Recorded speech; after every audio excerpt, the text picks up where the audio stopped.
One of the top smash and grab culprits in San Francisco is a grandmother, Francille White. She's 53.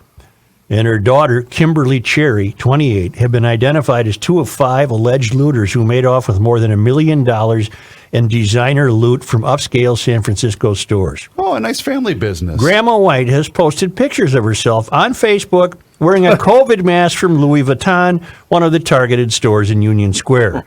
Brilliant. She also posted a shot of herself sitting astride a Harley Davidson, flashing a large wad of cash. White's life of crime dates back 30 years with her first conviction for stealing from a woman named Jane Snethen in 1989.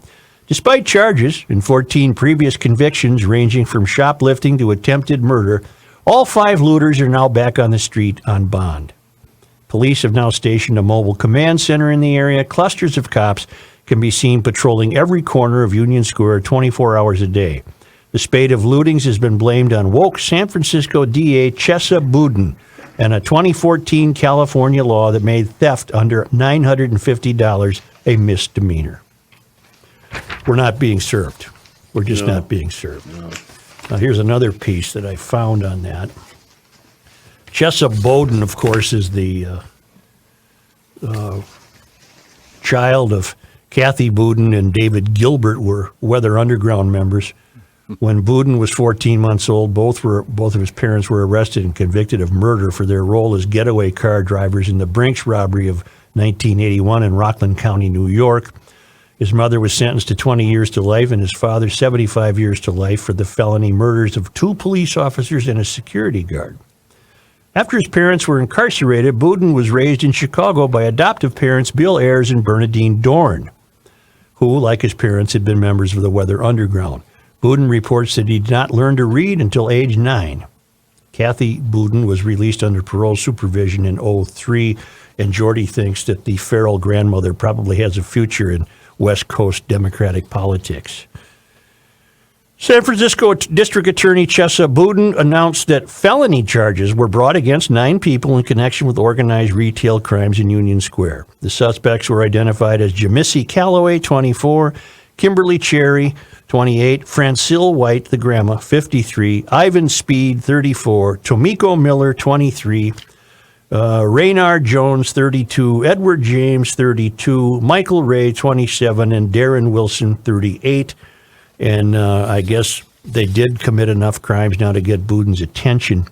They face an array of felony charges, including looting, grand theft, burglary, and possession of stolen property.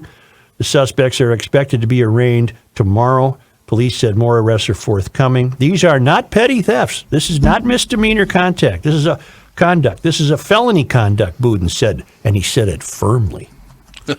High-end retailers in Union Square like Louis Vuitton, Fendi, and Dolce & Gabbana weren't the only stores hit by thieves, though those incidents received the most attention.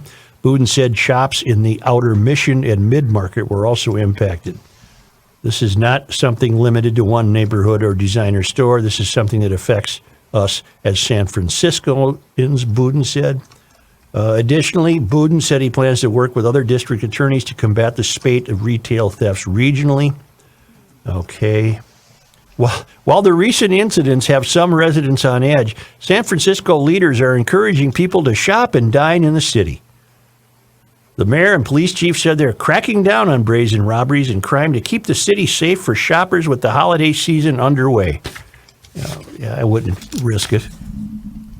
I know that people feel a certain kind of way because there are a number of stores that are boarded up, but they're still showing up. They're still shopping, and we are still there, said Mayor London Breed. We have our police officers in those garages as well. I don't know what she means by that. Parking ramps, maybe? Both the mayor and police chief agree there needs to be consequences to breaking the law in efforts to deter criminals. Are they finally awakening to that? We have an issue with people repeatedly doing the same act over and over again. We have to figure that out. Oh my God. And we need to make the rest. We need to make the rest that is absolutely must.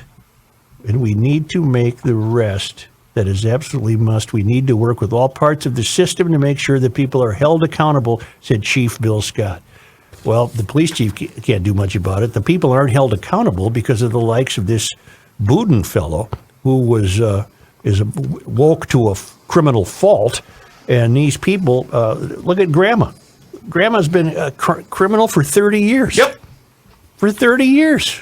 Did you see the piece? And you might have to throw some coins, get the scan bucket ready. I'm ready for Chris.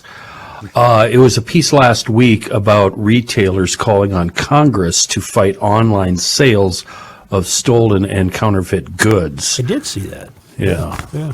You don't need a Okay. scan bucket for that. I was just worried we had already talked about this and I forgot.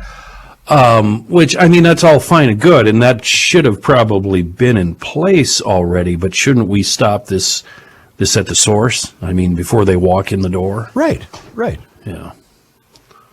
I have been contacted by a local jeweler friend of ours who reports, but smaller jewelers, who's kidding who? They have 2 stores, one in Edina and one in St. Paul, and they both employ full-time security. Yep. And they have for a while, correct? Full-time Yeah, that's what I security. thought. And it's not cheap.